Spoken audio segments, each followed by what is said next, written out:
ములకు తండ్రి వగుదువు మరియు ఇక మీదట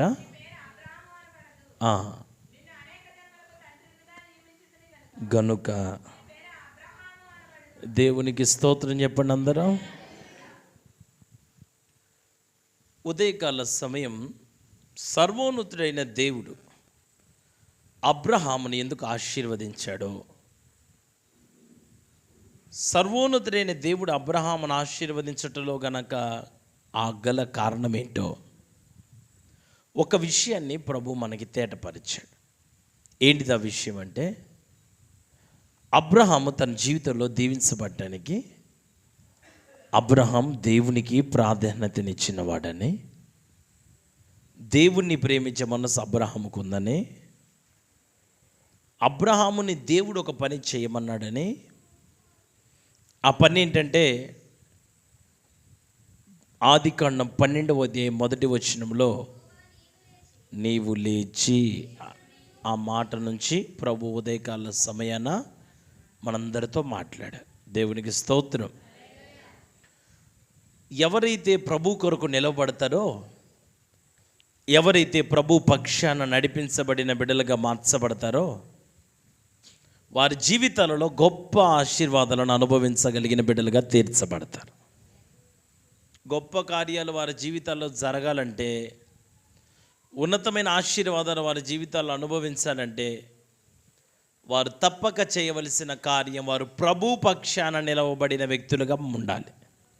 దేవుని పక్షాన్ని నిలవబడటం అంటే ఏంటో, దేవుని పక్షాన నిలవబడిన వారి జీవితాల్లో ప్రభు ఏం చేశారు, ఉదయం కొన్ని విషయాల ద్వారా ప్రభు మనని బలపరిచారు. ఇప్పుడు వాటినే చెప్పుకుంటుంటే మనకి సమయం సరిపోదు కనుక ఈ రాత్రి మన దృష్టిని ఆదికాండం 18వ అధ్యాయం, ఆదికాండం 18వ అధ్యాయం 1వ వచనం నుంచి కొన్ని మాటలు చదువుదాం. సింధూరవనంలో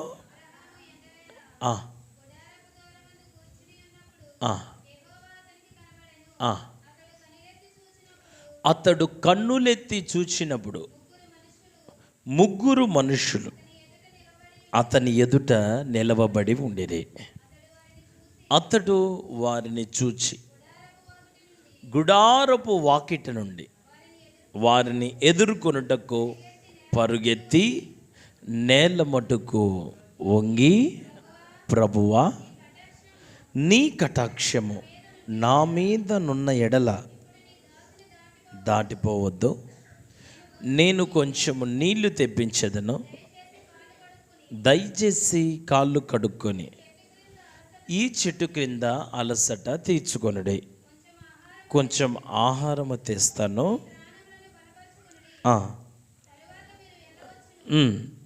ఇందు నిమిత్తమే కదా వచ్చితిర నిన్ను. వారు నీవు చెప్పినట్లు చెయ్యమనగా అబ్రహాము గుడారములోనున్న శారా యొద్దకు త్వరగా వెళ్ళి, నీవు త్వరపడి 3 మానికల మెత్తటి పిండి తెచ్చి పిసికి రొట్టెలు చేయమని చెప్పెను. అబ్రహాము పశువుల మందకు పరిగెత్తి తెచ్చి అప్పగించెను. వాడు దాన్ని త్వరగా సిద్ధపరచను. దేవునికి స్తోత్రం అనండి అందరూ. ఇక అందరూ నేను ఒకేసారి మీకు ఉన్నదంతా చదివించాను. ఇక చక్కగా నా వైపు చూసి మీరు దేవుని మాటలు వింటే మంచిది. చదవబడిన లేఖన భాగంలో అబ్రాముని దేవుడు ఏ విధంగా ఆశీర్వదిస్తున్నాడు? అబ్రహాముగా, అంతే కదా. అబ్రహాము జీవితాన్ని దేవుడు ఏం చేయదలిచాడు? ఆశీర్వదించాలని కోరుకున్నాడు. ఒక వ్యక్తి జీవితం దీవించబడాలంటే, ఒక వ్యక్తి జీవితం ఆశీర్వదించబడాలంటే, దీవించబడిన బిడలుగా ప్రతి ఒక్కరూ మార్చబడాలంటే, ఒక వ్యక్తి మొట్టమొదటిగా చేయాల్సిన పని, వాడు దేవుని కొరకు నిలవబడిన వ్యక్తిగా ఉండాలి. అది ఉదయం. ఇప్పుడు మీరు 18వ అధ్యాయం చదివారు. అక్కడ అబ్రహాముతో కొన్ని ప్రాముఖ్యమైన విషయాలు ముడిపడి ఉన్నాయి.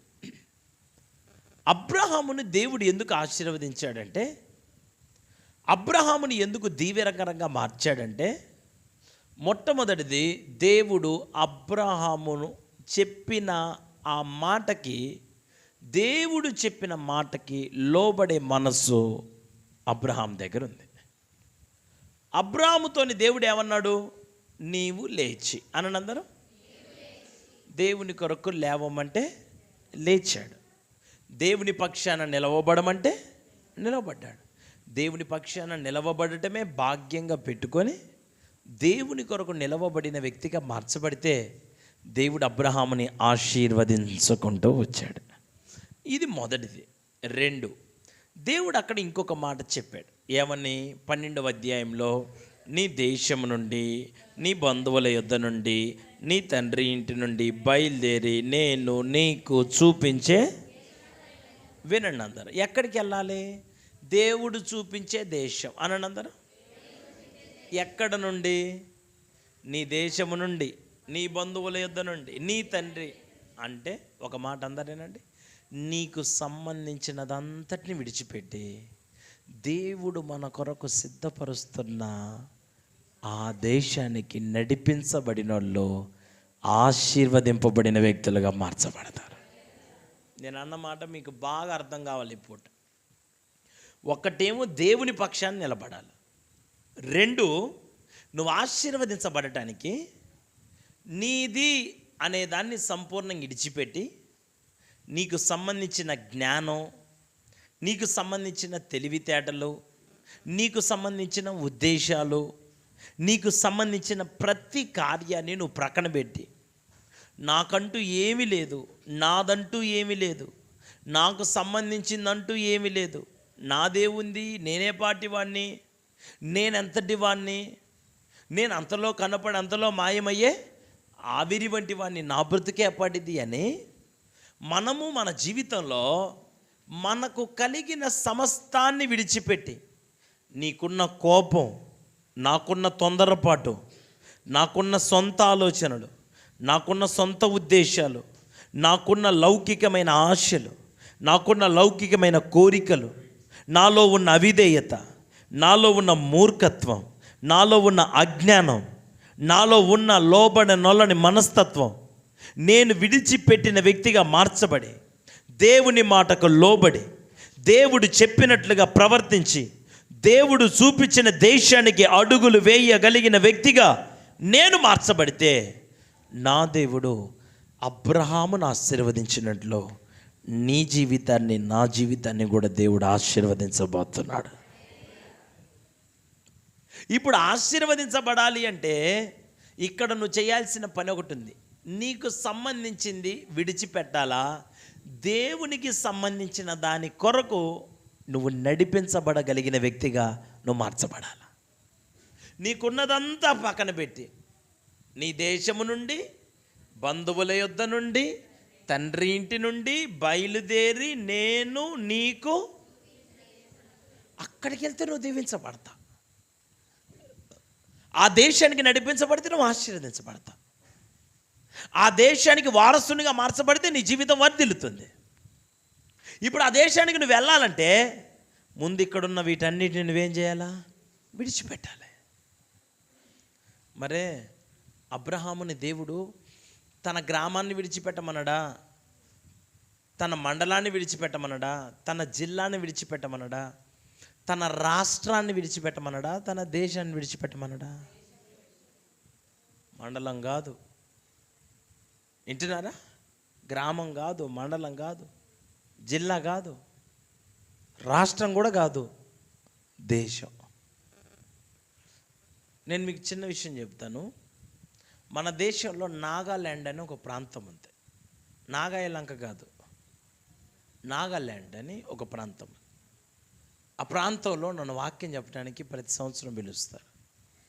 మొదటిసారి నన్ను వాక్యం చెప్పడానికి ఆ ప్రాంతానికి వెళ్తే, అక్కడ వాక్యం చెప్పడానికి వెళ్ళినప్పుడు మీటింగ్ అంత చక్కగా జరిగింది. పాస్టర్ గారు నన్ను పిలిచిన పాస్టర్ గారు భోజనం నాకు అంతా వడ్డిస్తా, అమ్మగారు నాతో ఒక మాట చెప్పారు. అయ్యగారు మంచి వర్తమానాన్ని అందించారు, దేవుడు మా సంఘంతో చాలా సూటిగా మాట్లాడారు. మీ నోటి ద్వారా మాట్లాడబడిన ప్రతి విషయం మా సంఘంలో ఉన్న పరిస్థితి అదే. దేవుడు సమస్తం ఎరిగినోడు గనక తన ప్రజలతో ఆయనే మాట్లాడుకున్నాడు. మీరు మంచిగా కడుపు నిండా మాకు ఆహారం పెట్టారు, మీరు కడుపు నిండా భోజనం చేయాలని చెప్పారు. వాళ్ళు నన్ను మొదటి అడిగారు, అయ్యగారు మీరు ఏం తింటారని నన్ను అడిగితే నేను అప్పుడు అన్నాను, 7 సంవత్సరాల క్రితం స్టార్టింగ్లో నేను వాళ్ళ దగ్గరికి వెళ్ళినప్పుడు నేను వాళ్ళకి చెప్పిన మాట, అమ్మా నేను గడ్డి తప్ప అన్ని తింటానమ్మా, గడ్డి ఒక్కటే తిన్నాను, ఇక మీరు ఏది వండినా తింటా అని చెప్పి వాళ్ళు ఏం చేశారు, శుభ్రంగా మంచిగా కుక్క మాంసం వండి పెట్టారు. వాళ్ళు నాగాలాండ్ వాళ్ళు కుక్క మాంసం తింటారు, అది వండినరు వాళ్ళు. ఒక గిన్నెలో కుక్క పొన్లు ఇట్లా కనిపిస్తాను, ఇట్లా ఆ గిన్నెలో కనిపిస్తాను. మామూలుగా నేను భోజనం చేసేటప్పుడు ఏముందని అని అడుగుతా, అట్లనే అడిగా ఏముందండి అని అడిగితే అమ్మగారు చెప్తున్నారు, అయ్యగారు ఈ కుక్క కాలు తలకాయలు, ఇది కుక్క బోటి, ఇవన్నీ చెబుతాను. కుక్కనా, ఇదేందమ్మా నేను నిన్నది నిజమేనా, కరెక్టేనా, నువ్వు ఏమంటున్నావు అమ్మగారు అంటే, అవును అయ్యగారు డాగ్ లెగ్ అండ్ హెడ్ అయ్యగారు, ఇది అదే అయ్యగారు, అది ఇదే అయ్యగారు అని అన్నీ చెప్తుంది. నేను ఆ భోజనం తినటానికి ఇబ్బంది పడి, అమ్మా ఇప్పటిదాకా బాగానే ఉంది కడుపులో, ఇప్పుడే రకరకాలుగా అనిపిస్తుంది,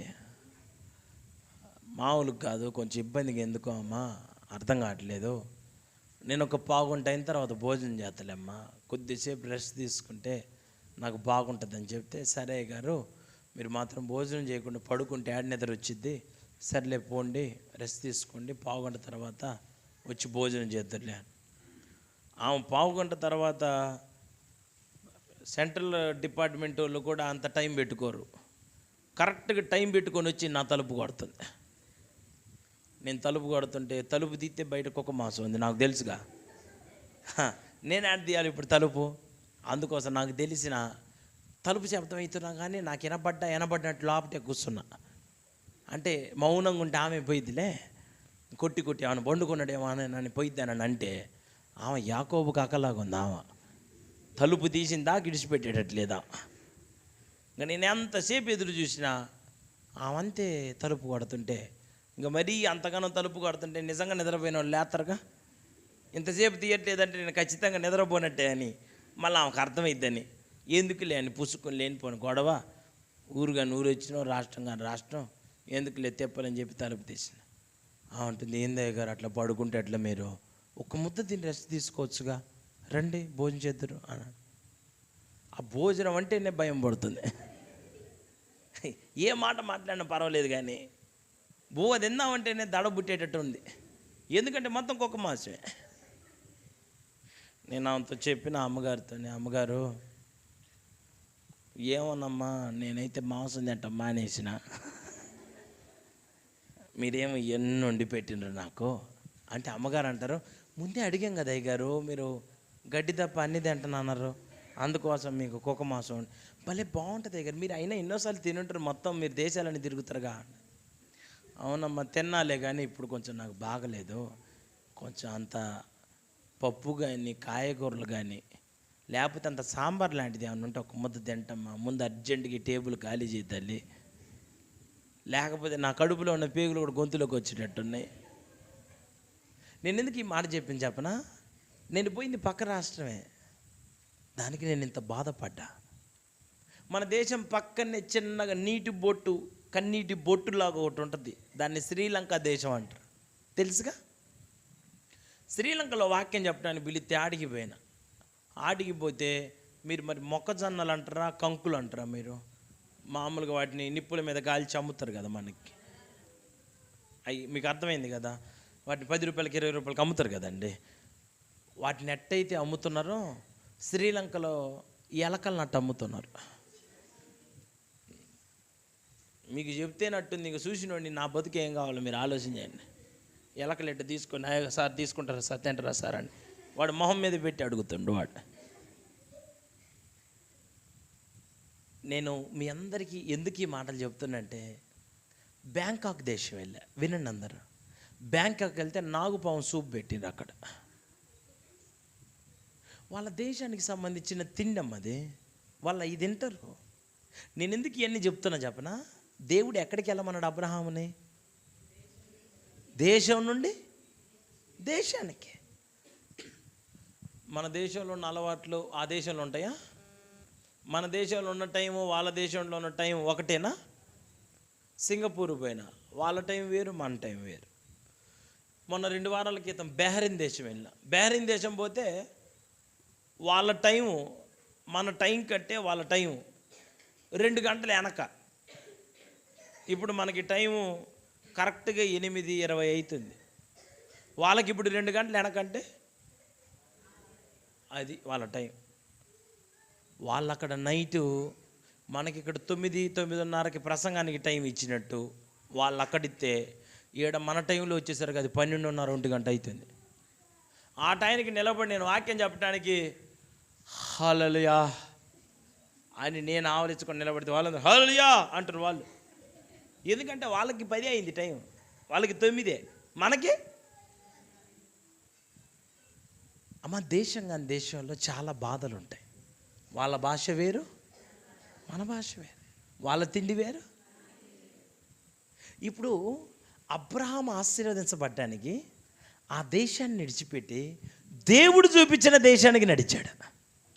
ఇప్పుడు నేనేమంటానంటే, మనం భారతదేశంలో ఉంటున్నాం, ఇక్కడే నిలదొక్కుని నిలవరమైన పట్టణం ఇదే అన్నట్టుగా ఇక్కడే మనము బతకకుండా, నేను దేవుని రాజ్య సంబంధిని, ఆయన రాజ్యాన్ని ఏదో ఒక రోజున నేను స్వతంత్రించుకోవాలి, ఈరోజు కాకపోయినా రేపటికైనా నేను ఆయన రాజ్యమునకు నడిపించబడవలసిన బిడ్డని అన్న స్పృహతో ఎంతమంది అయితే దేవుని రాజ్యం కోసం బతుకుతారో వాళ్ళందరినీ అబ్రహామును ఆశీర్వదించినట్టు నా దేవుడు ఆశీర్వదించబోతున్నాడు.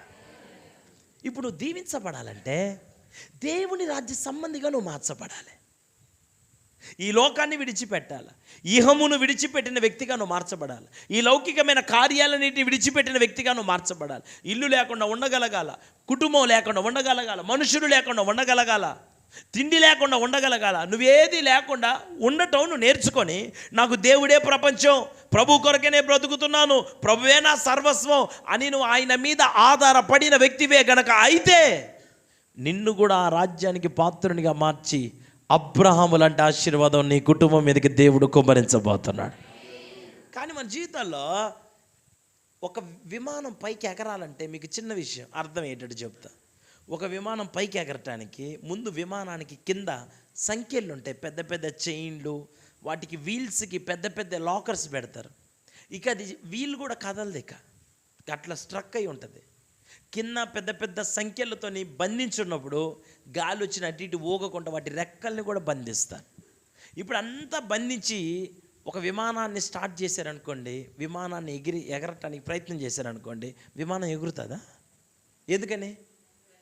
కింద బంధకాలు ఉన్నాయి కదా, ఆ బంధకాలు దిగిపోతే తేలిక ఎగిరితే. ఈ లోకంతో నీకు సంబంధాలు తగ్గి దేవునితో సంబంధం పెరిగినప్పుడు నువ్వు కూడా అబ్రహాంలాగా ఆశీర్వదించబడతావు. లోకానికి సమయం తక్కువ, దేవునికి సమయం ఎక్కువ. నేను ఒక పాట రాశాను, ఆ పాట ఒకసారి మామూలుగా మీరు వినండి. ఇహమును విడచి పరమును కోరి, ఇహమును విడచి పరమును కోరి, ప్రతిష్ఠించుకొంటిని ప్రతిదినము, నలిగిన హృదయముతో ప్రతిక్షణము, ప్రతిష్ఠించుకొంటిని ప్రతిదినము, నలిగిన హృదయముతో ప్రతిక్షణము, వేచియుంటిని నీ రాకకై, వేగిరపై నిన్ను చేరుటకై, వేచియుంటిని నీ రాకకై, వేగిరమై నిన్ను చేరుటకై, పరిపూర్ణమే సియోను సౌందర్యము, పరలోకవాసమే నా భాగ్యము. పరిపూర్ణమే సియోను సౌందర్యము, పరలోకవాసమే నా భాగ్యము.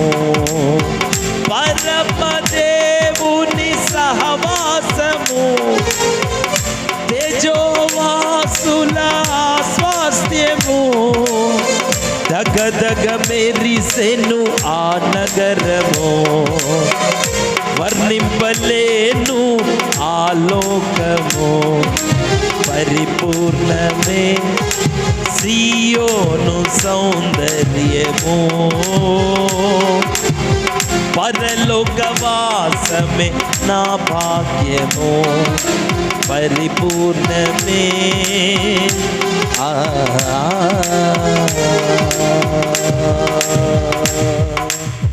హల్లెలూయా చెప్పండి అందరూ. మీరందరూ ఆ మాట విన్నారా? నేను పాడిన మాట మీకు అర్థమైందా? మీరేం కొట్టరులే, మీరు మామూలుగా వినండి. ఇహమును వీడచి, ఇహం అంటే ఈ లోకం, పరం అంటే పరలోకం. ఇహమును వీడచి పరమును కోరి ప్రతిష్ఠించుకొంటిని ప్రతిదినము, నలిగిన హృదయముతో ప్రతిక్షణము. వేచియుంటిని నీరాకకై, వేగిరమై నిన్ను చేరుటకై. పరిపూర్ణమే సియోను సౌందర్యము, పరలోకవాసమే నా భాగ్యము. ఇహమును విడచి పరలోకాన్ని కోరుకొని ప్రతిష్ఠించుకొని ప్రతిరోజు నలిగిన హృదయంతో అనుక్షణము ఆయన రాకడ కొరకు వేచి ఉండే వారికి దేవుడు అబ్రహాము పొందుకున్న ఆశీర్వాదాలను ఈ రాత్రి అనుగ్రహించబోతున్నాడు. దేవునికి స్తోత్రం చెప్పండి. అన్నిటిని విడిచిపెట్టి దేవుడు చూపించిన దేశానికి నడవమంటే అబ్రహాం నడిచాడు. ఇప్పుడు నేను ఒక మాట మిమ్మల్ని అడుగుతాను. మీరు దేవుని కొరకు దేశాన్ని విడిచిపెట్టద్దు. మీలో ఉన్న అవిధేయత విడిచిపెట్టారా? మీలో దేవునికి ఇష్టం లేని స్వభావాన్ని విడిచిపెట్టారా? దేవుణ్ణే ప్రేమించే మనస్సు మీకు వచ్చిందా? నీ జీవితంలో దేవుణ్ణే గణపరిచే బిడ్డగా నువ్వు మార్చబడ్డావా? మరే ఈ కాలంలో అంటే ప్రేమలు అభిమానాలు తక్కువైపోయినాయి, కానీ ఆ కాలంలో ప్రేమలు ఎక్కువ. ఒక్కింట్లోనే ఉమ్మడిగా అందరు కలిసి బతికేవాళ్ళు, అవునా కదా? ఒక పక్కన అత్త గనేది, ఒక పక్కన కోడలు గనేది, అందరు కలిసి సంసారాలు చేసిన కుటుంబాలు ఆ కాలంలో కుటుంబాలు. ఆ కాలంలో ఒకళ్ళింట్లో ఎవరన్నా చనిపోయాడని తెలిస్తే ఆ ప్రాంతంలో ఉన్న ప్రజలందరూ పోయి ఆ వ్యక్తిని చూసి వచ్చేవాళ్ళు. అమ్మ పలానా వ్యక్తి చచ్చిపోయాడంట. ఈ కాలంలో నడి రోడ్లో చచ్చిపోయినా దాటిపోతాను అనుకోండి, చెప్తున్నా మీకు. అంత ప్రేమ కలిగిన కాలంలో అబ్రహాం దేవుని మాటకు లోబడి అన్నిటిని విడిచిపెట్టి వెళ్తుంటే అబ్రహాంను అడగలేదు ఆ కాలంలో ప్రజలు, ఏమయ్య అబ్రహామా ఎక్కడికి వెళ్తున్నావు నువ్వు? ఏమైంది నీకు? ఎందుకిట చేస్తున్నావు? మేము ప్రార్థన చేయలేదా? మేము చర్చికి పోవా? నీకెందుకు అట్ట అనిపిస్తుంది? ఇదిగో పెద్దోళ్ళం, ఊరి పెద్దగా, ఇంటి పెద్దగా, కుల పెద్దగా నేను నీకు చెప్పగలిగిన మాట, మీ నాయన చచ్చిపోయిండు ఈ మధ్య, ఆయన పేరు తెరహు. అబ్రహాం వాళ్ళ నాన్న పేరు తెరహు. మీ నాన్న చనిపోయిండు, ఇంటికి పెద్దోడివి నువ్వే. ఇప్పుడు ఇంటి బాధ్యతలన్నీ ఎవరి మీదకి వచ్చినాయి? నీ మీదకే. ఆ బరువులు నువ్వు మొయ్యాలా. ఇట్లాంటి టైంలో దేవుడు అంటవేంది? ఇట్లాంటి టైంలో ఆడుకోబోతానంటవేంది? ఇదిగో నువ్వు గనక ఇల్లు దాటామనుకో, నీకు ఆస్తి లేదు. నువ్వు ఇల్లు ఊరు దాటిపోతే నువ్వు చచ్చినట్టే లెక్క. నువ్వు మరలా తిరిగి వచ్చి మమ్మల్ని బతిమిలాడినా మేము నిన్ను పట్టించుకో. ఈ మాటలు ఎంతోమంది ఎన్నో రకాలుగా మాట్లాడితే అబ్రహాము దేవుని కొరకు నిలవబడినోడు గనక వాళ్ళు ఊరంతా వచ్చి ఆయన ఎదుట నిలబడితే అబ్రహాము దేవుని పక్షాన నిలవబడిన వ్యక్తిగా మార్చబడ్డాడు. మీరు ఎన్నైనా చెప్పండి, నాకు నేను దేవుడు చెప్పిందే చేస్తా. మీరు ఎన్ని మాట్లాడినా ఎండ్ ఆఫ్ ద డే చివరికి నా జీవితంలో ఆయన చిత్తమే నెరవేర్చబడాలి. నా దేవుడు వద్దన్న దాన్ని విడిచిపెడతా, నా దేవుడు నడవమన్న దగ్గరికి నేను వెళ్తా. ఈ రోజున చాలామంది దేవుని పిల్లలు ఆశీర్వదించబడలేకపోవడానికి కారణం ఏంటి చెప్పనా? విడిచిపెట్టవలసిన వాటిని కూడా వాళ్ళతో పాటే పెట్టుకొని బతుకుతున్నారు. అందుకోసం వాళ్ళ జీవితాలలో నెమ్మది లేదు, ఆశీర్వాదం లేదు, ఎదుగుదల లేదు. అపోస్తలుడైన పౌలు సాక్ష్యం చెబుతాడు. ఏమంటాడంటే, పూర్వము హింసకుడను దూషకుడను. అది ఎప్పుడది పూర్వం, ఇప్పుడు కాదు. ఇప్పుడు క్రీస్తు యేసు కృపను బట్టి, ఆయన ప్రేమను బట్టి ఆయన నేను దేవునికి సమీపంగా మార్చబడ్డా. నమ్మకమైన వాడిగా నన్ను ఎంచాడు. ఈ దివ్యమైన సేవ నా ద్వారా చేయించాడు. హింసకుడినైన నన్ను దేవుడి ఇటువంటి వ్యక్తిగా నన్ను మార్చాడని ఆయన సాక్ష్యాలు, తర్వాత ఆయన సాక్ష్యాలు చెప్పనా? నా మటుకైతే బ్రతుకుట చావైతే ఇకను జీవించువాడను నేను కాను, క్రీస్తే నా యందు జీవించుచున్నాడు. అయినను ఏవేవి నాకు లాభకరములై ఉన్నవో వాటన్నిటిని క్రీస్తు నిమిత్తం సమస్తమును పెంటతో సమానంగా ఎంచుతున్నాడు. ఎన్ని చెప్పమంటారు మీకు ఆయన తీర్మానాలు? ఇంతకుముందు ఎవరు, ఇప్పుడు ఎవరు? ఇంతకుముందు ఆయన పని ఏంటిది, ఇప్పుడు ఆయన పని ఏంటిది?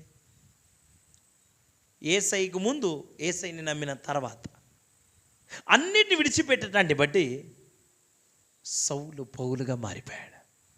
తన జీవితం ఆ ప్రాంతంలో ఉన్న ప్రజలకి దీవెనకరంగా మార్చబడింది. రవాణా లేని కాలంలో 3 ఖండాలకి సువార్తను మోసుకొని వెళ్ళిన ఒక అత్యద్భుతమైన దైవజనుడిగా మిగిలిపోయాడు. ఈ పూట నేను మీ అందరికీ చెప్పగలిగిన మాట మీరందరూ వినటానికి ప్రయత్నం చేయండి. మీ జీవిత కాలంలో దేవుడు వద్దన్న వాటిని విడిచిపెడితేనే మనం ఆశీర్వదించబడతామని మీరు ఎందుకు తెలుసుకోలేకపోతున్నారు? దేవుడు ఆ దినాన్ని అబ్రాహాముతో మాట్లాడినట్టు మీతో కూడా దేవుడు వాక్యం నుంచి మాట్లాడుతున్నాడు. దేవుడు మీకు ఇచ్చిన దైవజనులోంచి మీతో మాట్లాడుతున్నాడు. ప్రతి వారం వాక్యం నుంచి మిమ్మల్ని దేవుడు గద్దిస్తున్నాడు. ఏం విడిచిపెట్టాలో, వేటిని దూరంగా ఉంచాలో, వేటిని హత్తుకోవాలో, వేటిని విడిచిపెడితే నీ జీవితం దీవెనకరంగా మార్చబడిద్దో దేవుడు స్పష్టంగా అబ్రహాముతో మాట్లాడినట్లు నీతో కూడా దేవుడు మాట్లాడుతున్నా. ఇప్పటికీ చలనం లేకుండా ఉన్నోళ్ళు, ఇప్పటికీ పట్టించుకోకుండా బతికిన వాళ్ళు, ఇప్పటికీ ఏముందిలే అని రెక్లెస్గా పోనీలే అన్న భావంతో వచ్చి కూర్చొని పోయేవాళ్ళు ఇక్కడ చాలామంది ఉన్నారు. బడికి వచ్చి కూర్చొని పోతే ఉద్యోగం రాదు, బడికి వచ్చి కూర్చొని పోతే పోజులు కొడితే పనులు కావు. కష్టపడాలా, చదువుకోవాలా, అడగంది తెలియంది అడిగి తెలుసుకోవాలా. ఏమన్నా అనుకుంటారేవో అవన్నీ కాదు. ఎవరు ఏమైనా అనుకొని నువ్వు కష్టపడు, నువ్వు తెలుసుకో, ఎట్ట చదవాలా, ఎట్ట పరీక్షలు రాయాలా, ఎట్ట నెగ్గాలో నువ్వు తెలుసుకుంటే నీ భవిష్యత్తు బాగుంటుంది. దేవుని సన్నిధిలో కూడా అంతే. ఓరకనే వచ్చి విగ్రహ పుష్టి నైవేద్య నష్టాన్ని చెప్పుకొని మరో వాళ్ళు చూసుకొని ఆడవాలని సామెత ఉంది. ఏదో ఉన్నరా అంటే ఉన్నరని, ఏదో నువ్వు మందిరానికి వచ్చిపోతే నీకేముండదు. నువ్వు ఎంత కాలం ఉన్నా నీ పరిస్థితులు అంతే ఉంటాయి. నువ్వే చివరికి నువ్వు చెప్పే మాట ఏంటిదంటే, ఏమో అయ్య గారు నేను ఎంత ప్రార్థన చేస్తున్నానో, నేను ఎంత పరిచయం చేస్తున్నా, మందిరానికి వస్తున్నా, నాకు దోషిందే నేను దేవునికి కూడా ఇత్తనే ఉన్నా, ఏమో మరి పెద్దగా నాకేం మేలు జరగట్లేదు, ఈ మధ్య ఒకటే నష్టాలు జరుగుతున్నాయి అని నువ్వే చెబుతావు. దానికి కారణం ఏంటిదంటే నీ జీవితంలో నువ్వు దేవుడు చెప్పిన మాట వినట్లేదు. మీరు మీ పిల్లలతో ఒక మాట అంటారు, మీరు చెప్పండి ఆ మాట మీకు గుర్తొస్తే, అరే నేను చెప్పిన మాట నువ్వు వినట్లేదురా, నువ్వు బాగుపడవయా అంటరా అనరా? నా మాట వినట్లేదురా, నువ్వు ఏడ బాగుపడతావురా? ఏమండి నేను ఒక మాట అంట, మన మాట వినకపోతేనే మన పిల్లలు బాగుపడకపోతే, దేవుని మాట వినకపోతే మనం బాగుపడతామా? మన జీవితాలు బాగుంటాయా? ఎట్ట బాగుంటాం? దేవుడు చెప్పింది చేయండి. దేవుడు ఏం చెబుతున్నాడు? నీకు సంబంధించిందంతా విడిచిపెట్టు. వాటిని విడిచిపెట్టి దేవుడు నీకు చూపించే దేశానికి వెళ్ళు. పరలోక రాజ్య వారసురాలుగా మార్చబడే మనస్సు దేవుడు తప్పక మనందరికి అనుగ్రహించునుగాక. దేవుడు చెప్పింది చేయటానికి నిందలు వస్తాయి, అవమానాలు వస్తాయి, కుటుంబీకులు వ్యతిరేకమైపోతారు, ఊరోళ్ళు వ్యతిరేకమైపోతారు, గ్రామస్తులు వ్యతిరేకమైపోతారు, కులం వాళ్ళు వ్యతిరేకమైపోతారు, నీకు సంబంధించిన ప్రతి ఒక్కరు నిన్ను శత్రువుని చూసినట్టు చూస్తారు. అయినా నువ్వు దేవుని మాటకు లోబడిన బిడ్డగా బ్రతికితే అబ్రహాము పొందుకున్న ఆశీర్వాదాలు ఈ రాత్రి నీ మీద కూడా రాబోతున్నాయి ఆయన నామంలో. అది ఖచ్చితంగా జరిగి తీరిద్ది. నేను మీకు చిన్న విషయం చెప్తాను.